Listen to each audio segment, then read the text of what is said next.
اعوذ باللہ السمیع العلیم من الشیطان الرجیم من حمزہ ونفخہ ونفثہ بسم اللہ الرحمن الرحیم ربی یسر ولا تعسر وتمم بالخیر ربی زدنی علما ما کان لبشر ان یؤتیہ اللہ الکتاب والحکم والنبوۃ ثم یقول للناس کونوا عبادا لی من دون اللہ ولكن كونوا ربانيين بما كنتم تعلمون الكتاب وبما كنتم تدرسون۔ آیت نمبر 79 ہے، سورۃ آل عمران ہے اور تیسرا سپارہ ہے۔ ما یہ نافیہ ہے، ما نافیہ اس لیے یہاں ترجمہ یہ نہیں جو ہے یہ ما کا ہے، یعنی کسی بشر کے لیے لائق نہیں ہے، کسی شخص کو لائق نہیں، لے بشر کسی انسان کے لیے، کسی بشر کے لیے، تمام انسانوں پر بشر کا اطلاق ہوتا ہے، ٹھیک ہے۔ ما کان لبشر تو کسی شخص کو لائق نہیں، یعنی کسی کو یہ بات زیبا نہیں دیتی، کسی کے لیے یہ بات مناسب نہیں ہے، ان کہ یہ کہ یؤتیہ اللہ الکتاب عطا فرمائے اس کو اللہ تعالی کتاب اور حکمت، اللہ اسے کتاب و حکمت اور نبوت عطا کرے، وہ نبوت آگے نبوت کا بھی ذکر ہے، اور نبوت عطا کرے، ثم پھر وہ کہنے لگ جائے، یقولو کس سے کہنے لگ جائے؟ لوگوں سے، للناس سے، لوگوں سے، پھر وہ لوگوں سے کہے کونو، ٹھیک ہے، عباد لی تم لوگ ہو جاؤ، تم لوگ بن جاؤ، کن کی جمع ہے نا، جسے ہم کن پڑھتے ہیں اس کی جمع کونو ہے، یہ کہ تم لوگ سب لوگ ہو جاؤ، تم لوگ سب لوگ بن جاؤ، کیا بن جاؤ؟ عباد لی میرے بندے بن جاؤ، ٹھیک ہے، کہے کہ تم اللہ کو چھوڑ کر، لی میرے، من دون اللہ اللہ کے علاوہ، اللہ کے سوا، ٹھیک ہے، تو میرے بندے بن جاؤ، ایسا نہیں ہوگا، ٹھیک ہے، میرے بندے بن جاؤ، ولیکن بلکہ یا لیکن، ٹھیک ہے، بلکہ اور لیکن، کونو وہ کہے گا، ٹھیک ہے، کیا کہے گا؟ اور وہ کہے گا ربانیین تم رب والے بن جاؤ، تم اللہ والے بن جاؤ، تم میرے بندے مت بنو بلکہ اللہ والے بن جاؤ، ربانیین بن جاؤ، کیونکہ تم اس کتاب کی تعلیم دیتے ہو اور خود بھی کیا کرتے ہو؟ اسے پڑھتے ہو، ٹھیک ہے، خود بھی اسے پڑھتے ہو۔ یہ یہاں پر آیات تو یہیں پہ اختتام ہو گیا اس کا 79 کا، لیکن یہ ترجمہ وہاں تک گیا ہے۔ اب آپ ذرا غور کیجئے گا، قرآن مجید کے جو یہ الفاظ ہیں ان پر غور کیجئے گا۔ لے بشرن کس کے لیے کہا گیا؟ تو اللہ تعالیٰ اس کو عطا فرمائے، تو آپ کو یہ معلوم ہے کہ نبوت کس کو عطا کی جاتی ہے؟ نبوت، حکمت، کتاب کس کو دی جاتی ہے؟ کس کو دی جاتی ہے؟ اللہ تعالیٰ جس کو چن لیتا ہے، خاص کر لیتا ہے، اس کو نبوت دیتا ہے، رسالت عطا فرماتا ہے، اور جن کو نبوت، رسالت، کتاب دی جاتی ہے ان کو حکمت بھی دی جاتی ہے، ان کو اللہ تعالیٰ حکمت بھی عطا کرتا ہے، حکومت بھی عطا کرتا ہے، ان کی موجودگی میں دوسرا کوئی حکم نافذ کرنے والا نہیں ہوتا، وہ جو حکم دیتے ہیں وہ اللہ کا حکم ہوتا ہے، ان کے پاس حکومت بھی ہوتی ہے، ان کے پاس حکمت بھی ہوتی ہے۔ تو یہ تو آپ نے جان لیا کہ یہ کس کی بات ہو رہی ہے، یہ تو آپ کو اچھی طرح اندازہ ہے کہ اللہ تعالیٰ یہ کس کی شان بیان کر رہا ہے، یہ انبیاء علیہم الصلاۃ والسلام اور اپنے رسولوں کی، ان کی شان بیان فرما رہا ہے کہ جن کو اللہ تعالیٰ نے منتخب کیا ہے ان کی شان کیا ہوتی ہے، یہ تو آپ نے سمجھ لیا۔ اور یہاں دیکھیے اللہ تعالیٰ نے بیان کر دیا بشر۔ بہت سے لوگ کہتے ہیں کہ ہمارے نبی صلی اللہ علیہ وسلم کو کہ نبی علیہ السلام بشر نہیں ہیں، بلکہ اشعار بھی لکھے ہیں، بشر بشر ان کو کہنے والوں، بشر کی کوئی مثال تو دو کہ ڈوبا سورج سمت مغرب وہ دیکھو واپس بلا رہے ہیں، ٹھیک ہے۔ تو اب آپ بتائیے، اول بات تو یہ بات ہی بالکل باطل اور گمراہ کن ہے کہ نبی کریم صلی اللہ علیہ وسلم نے ڈوبے سورج کو واپس بلایا ہے، یہ تو شیعوں کی گڑھی ہوئی بات ہے، شیعوں کی کتابوں ہی سے کچھ نام نہاد وہ جو ہوتے ہیں نا، سن ہوئے سنیوں نے نقل کر لیا اپنی کتابوں میں، ادروائز ایسی کوئی حدیث شریف ہے نہیں کہ جہاں پر یہ بات ہو کہ نبی کریم صلی اللہ علیہ وسلم نے سورج کو واپس بلایا۔ تو دیکھیے کہ اللہ تعالیٰ نے جس کو منتخب کیا ہے، تو اللہ کا انتخاب بہترین انتخاب ہے، اللہ کے انتخاب میں نعوذ باللہ استغفر اللہ کسی قسم کا جھول نہیں ہو سکتا، یہ تو بندوں کے انتخاب میں ہو سکتا ہے، اللہ کا انتخاب اس میں بھلا مالک کا انتخاب ایسا ہوتا ہے کہ اس میں کوئی نقص نہیں ہوتا، اس میں کوئی کمی بیشی محال ہے، ممکن ہی نہیں ہے یہ بات۔ جو اس کو ممکن بھی جانے تو اس کو اپنے ایمان کو چیک کرنا چاہیے۔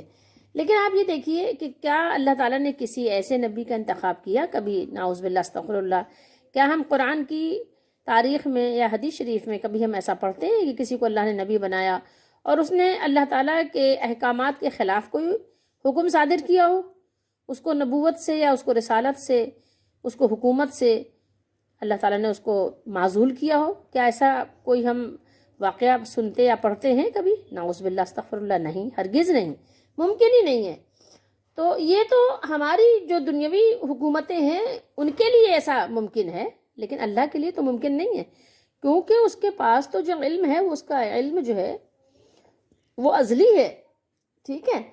تو اب جو دنیاوی لوگ ہیں، دنیاوی بادشاہ ہیں، جب کسی کو کسی اپنے یعنی حکومت کے احکام کے لیے، اس کی تعمیل کرنے کے لیے کسی قسم کے جو ہے جب اس کو کوئی عہدہ فراہم کرتے ہیں تو اس کو چیک کرتے ہیں کہ یہ شخص حکومت کی پالیسی کو سمجھتا بھی ہے کہ نہیں، اور یہ اپنے فرائض انجام دینے کی اس کے اندر صلاحیت ہے بھی کہ نہیں۔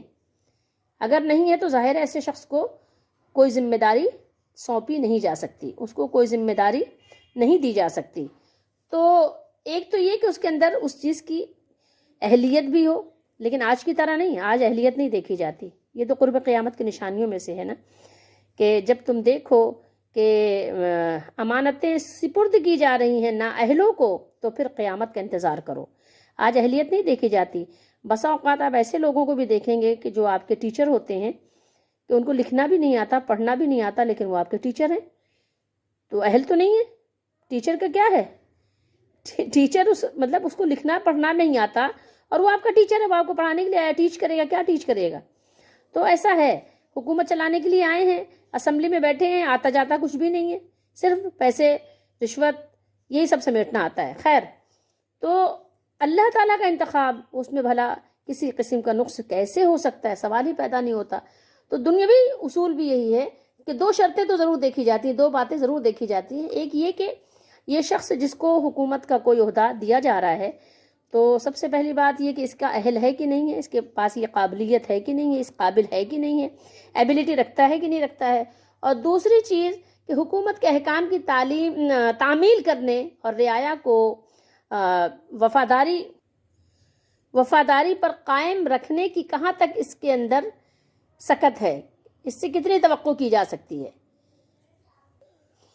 تو کوئی بھی حاکم، کوئی بھی بادشاہ، یا کوئی بھی وزیر اعظم، کوئی بھی صدر، کوئی بھی وزیر اعلیٰ یا پارلیمنٹ ایسے آدمی کو نائب السلطنت یا سفیر مقرر نہیں کر سکتی جس کی نسبت حکومت کے خلاف بغاوت پھیلانے یا اس کی پالیسی اور احکام سے انحراف کرنے کا ادنا سا بھی یعنی ایک شبہ بھی ہو کہ اس قسم کا، یعنی اس سے اندیشہ بھی پایا جا سکتا ہو۔ تو آپ جان سکتے ہیں، اندازہ کر سکتے ہیں کہ یہ کیسے ممکن ہے کہ ایک اللہ تعالیٰ نے نبی منتخب کیا، ایک رسول منتخب کیا، اور اس کے اندر اللہ تعالیٰ کے احکام کو بجا لانے کی صلاحیت ہی نہ ہو، قابلیت ہی نہ ہو۔ ایسا ممکن ہے کیا؟ ہرگز نہیں ممکن۔ تو دیکھیے یہاں سب سے پہلی بات تو اللہ نے بیان کی بشر، ٹھیک ہے؟ اور بشر یعنی نبی علیہ السلام بھی بشر ہوتے ہیں، رسول علیہ السلام بھی بشر ہوتے ہیں، ٹھیک ہے؟ ان کو نبوت، ان کو رسالت، ان کو پیغمبری، ان کو حکومت، ان کو کتاب، ان کو شریعت دی جاتی ہے، لیکن وہ بشر ہوتے ہیں، ٹھیک ہے؟ اچھا، آپ اگر تھوڑا سا اپنا پیچھے آیات پر اپنا ذہن لے جائیں، آپ کو اندازہ ہوگا کہ پیچھے اللہ تعالیٰ نے یہاں پہ یہود و نصارہ کے تمام وہ جو ان کے منصوبے تھے وہ اللہ تعالیٰ نے بیان فرمائے ہیں، ٹھیک ہے؟ ان کی دینی خیانت بھی بیان کی، ان کی دنیاوی خیانت بھی بیان کی۔ کہ دنیاوی خیانت بھی یہ ہے کہ ایک ایک درہم، ایک ایک دینار میں ان کی نیت پھسل جاتی ہے۔ دینی خیانت یہ کہ آپ پڑھتے ہی آ رہے ہیں کہ کتنی قسم کی انہوں نے خیانتیں کی کہ اسلام کو کس طرح سے لوگوں کو اسلام سے دور کرو، اسلام سے بدزن کرو۔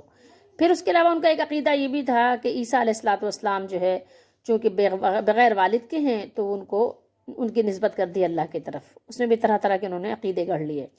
تو سب سے پہلے تو اللہ تعالیٰ نے بیان کیا کہ نہیں، نبی علیہ السلام بھی بشر ہوتے ہیں، ٹھیک ہے؟ کوئی نور، جس کو یہ لوگ کہتے ہیں اللہ کا جز، اللہ کے نور میں سے نور، یعنی اللہ کا جز ٹھہراتے ہیں تو وہ بھی نہیں ہوتے، اور اس کے علاوہ بھی نہیں، وہ بشر ہوتے ہیں، اللہ کے بندے ہوتے ہیں، اور اللہ تعالیٰ ان کو خاص کرتا ہے، ٹھیک ہے، نبوت اور رسالت کے ساتھ اللہ ان کو خاص کرتا ہے۔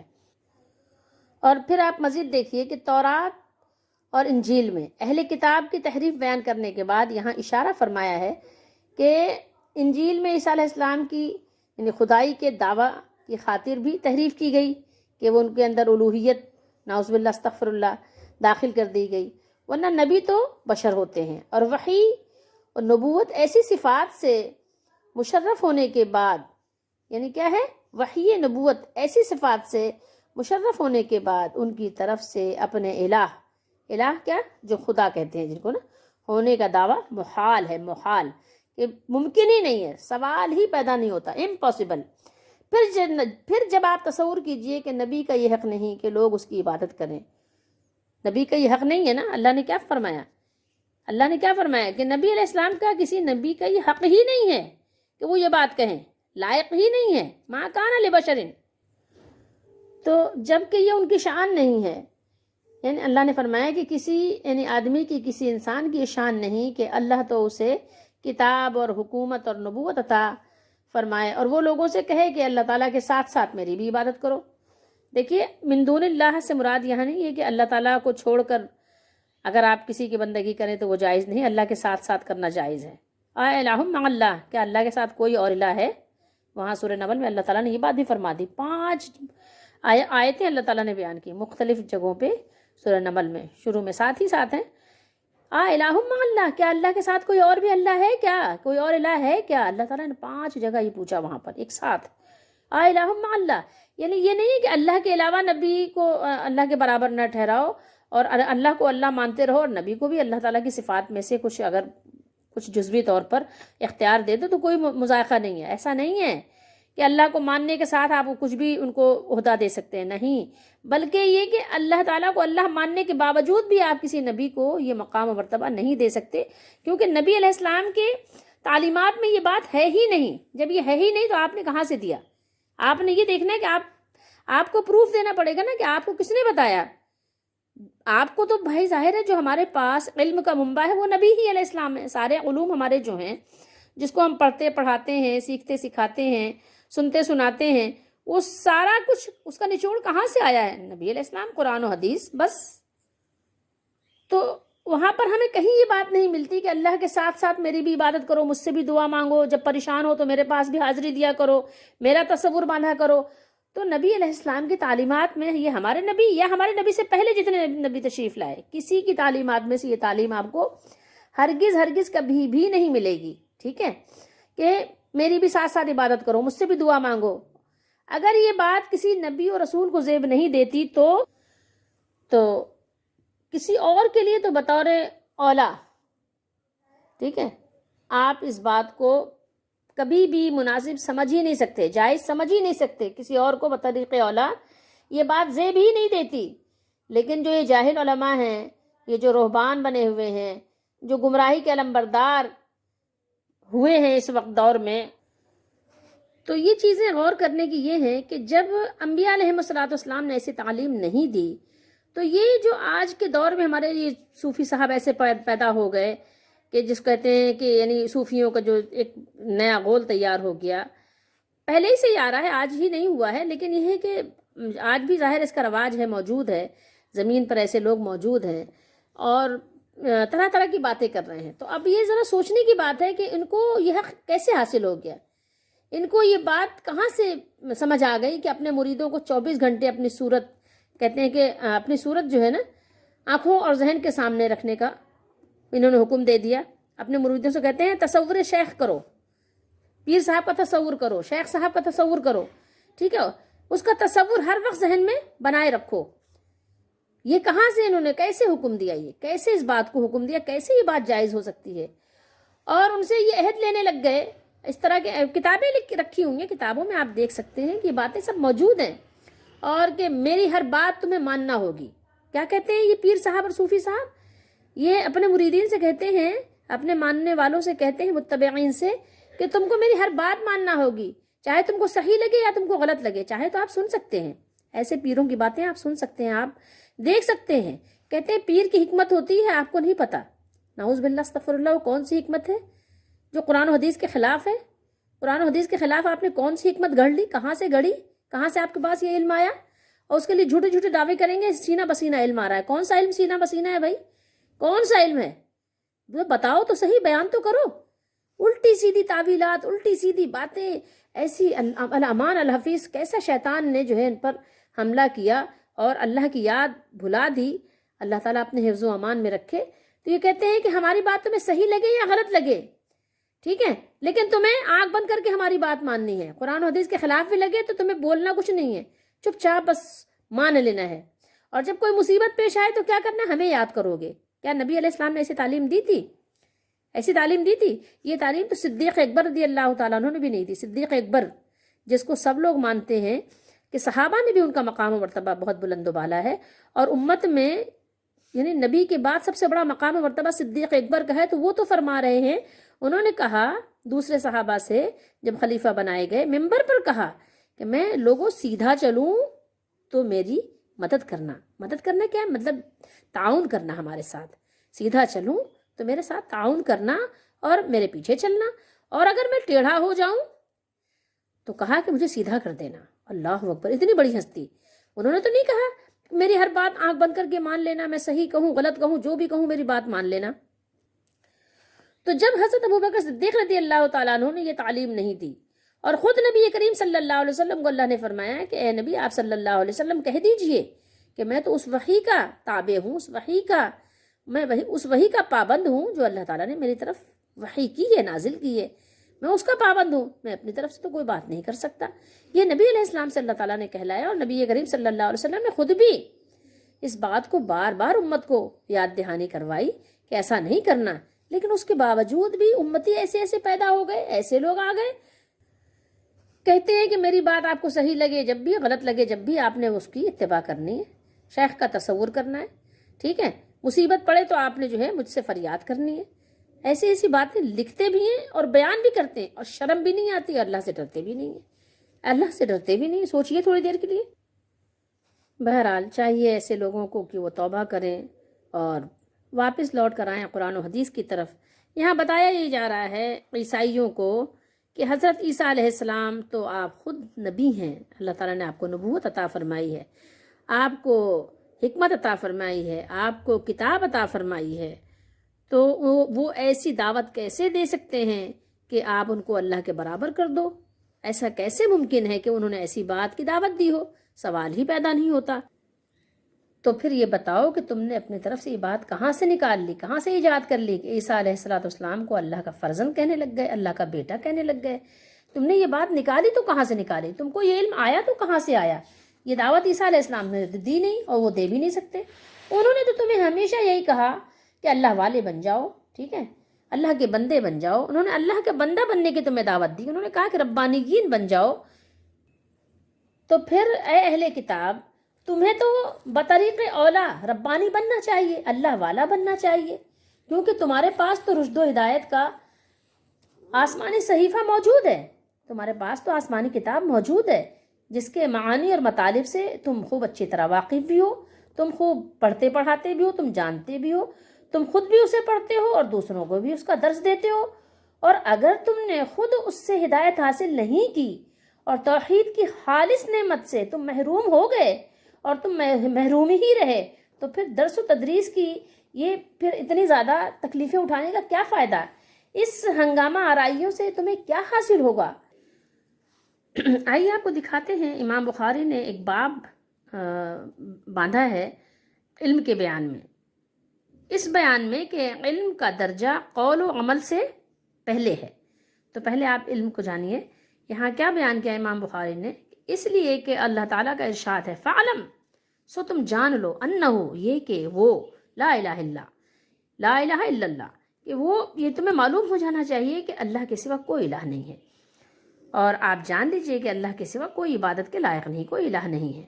تو گویا اللہ تعالیٰ نے علم سے ابتدا فرمائی، اور حدیث میں ہے کہ علماء انبیاء کے وارث ہیں۔ علماء کون ہیں؟ انبیاء کے وارث ہیں۔ تو اس کے خلاف کیسے جا سکتے ہیں؟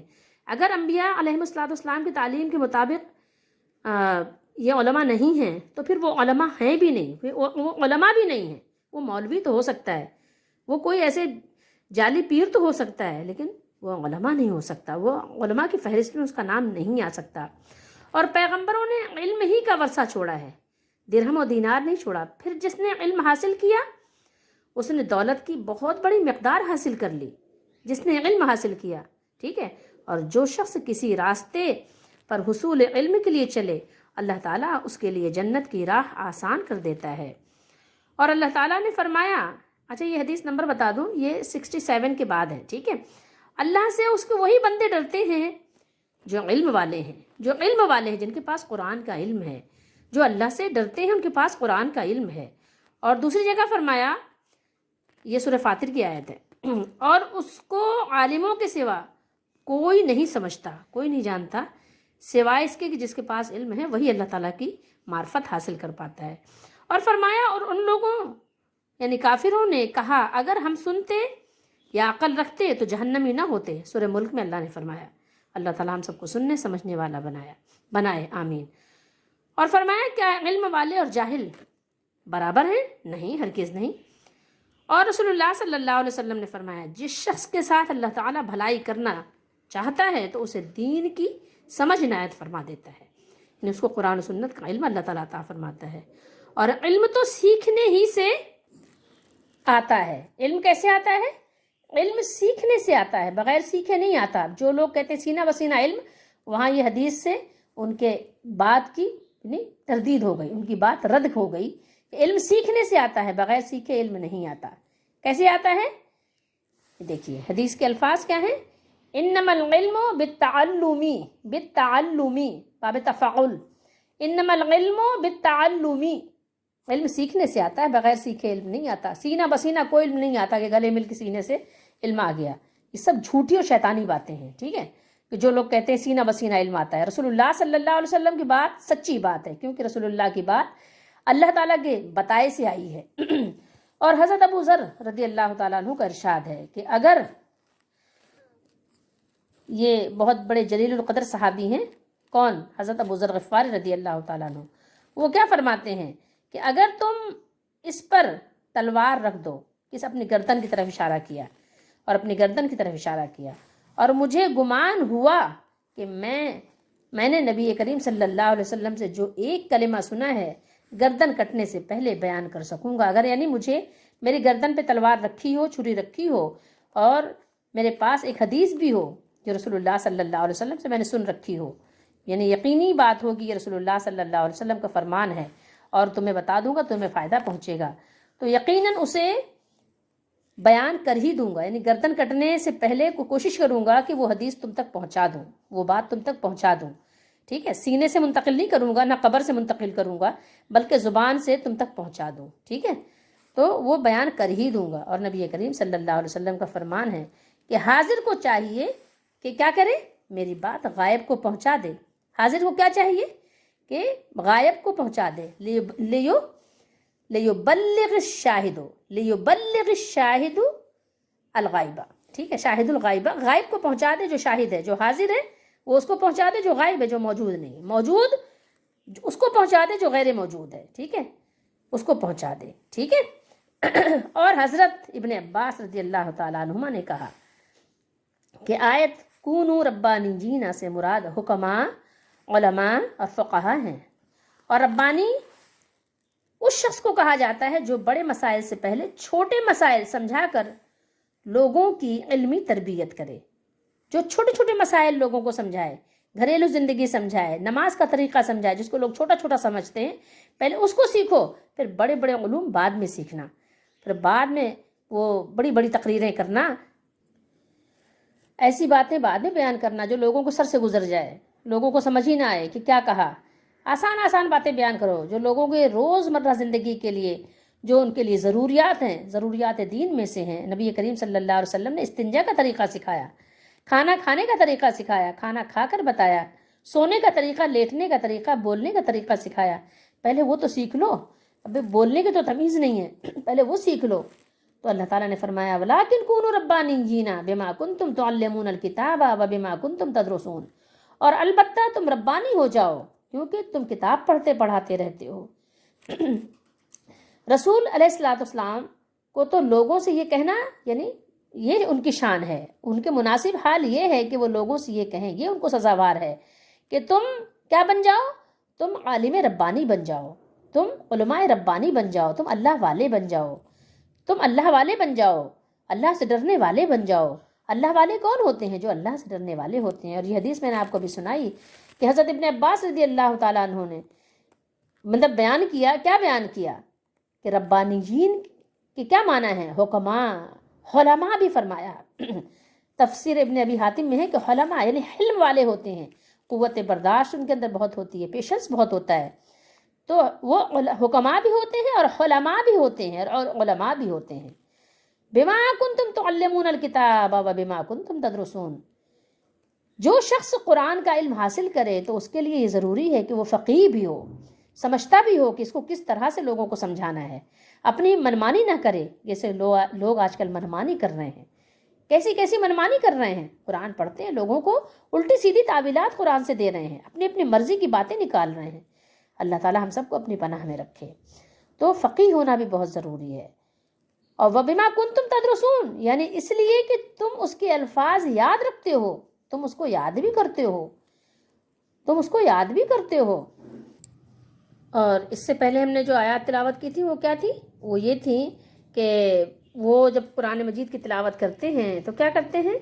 وہ اس میں سے ایک گروہ ایسا ہے، ایک فریق ایسا ہے کہ جو اپنی زبانوں کو مروڑتے ہیں اور اس کے بعد کتاب کے ساتھ کیا کرتے ہیں کہ ایسا لگتا ہے کہ یہ کتاب میں ہے، ٹھیک ہے، کتاب سے ایسے پڑھیں گے جیسے لگے کہ واقعی قرآن میں ہے۔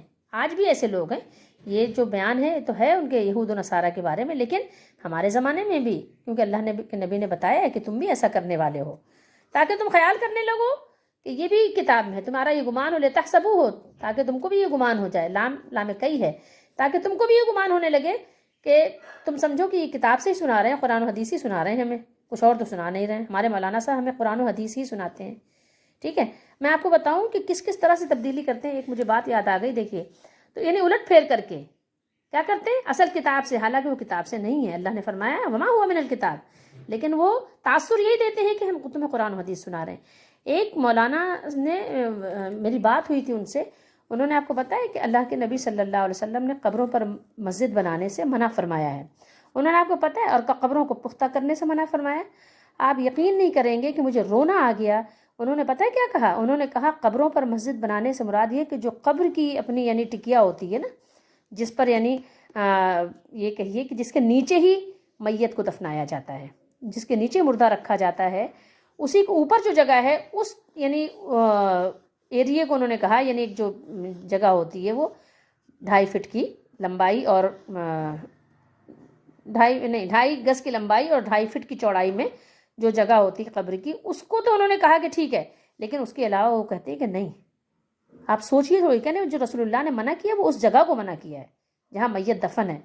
اور انہوں نے کیا کہا کہ جو پختہ کرنے کو منع کیا ہے رسول اللہ صلی اللہ علیہ وسلم نے قبر کو، تو وہ اندر سے منع کیا ہے کہ اندر پختہ نہ کی جائے، اوپر سے نہیں۔ نعوذ باللہ، استغفر اللہ۔ کیسے انہوں نے حدیث میں انہوں نے اپنی طرف سے تعویل کی اور کیسے انہوں نے بات کو گڑھ لیا، کیسے انہوں نے بات کو گڑھ لیا۔ جب ان کو میں نے وہ حدیث سنائی کہ جو رسول اللہ صلی اللہ علیہ وسلم نے آپ نے بددعا فرمائی، لعنت بھیجی یہود و نصارہ پر کہ جنہوں نے انبیاء کی قبروں پر انہوں نے پختہ عمارتیں اور مسجدیں بنا ڈالیں، سجدہ گاہ بنا ڈالا، تو انہوں نے یہ بات تعویل کر کے آرام سے نکل گئے۔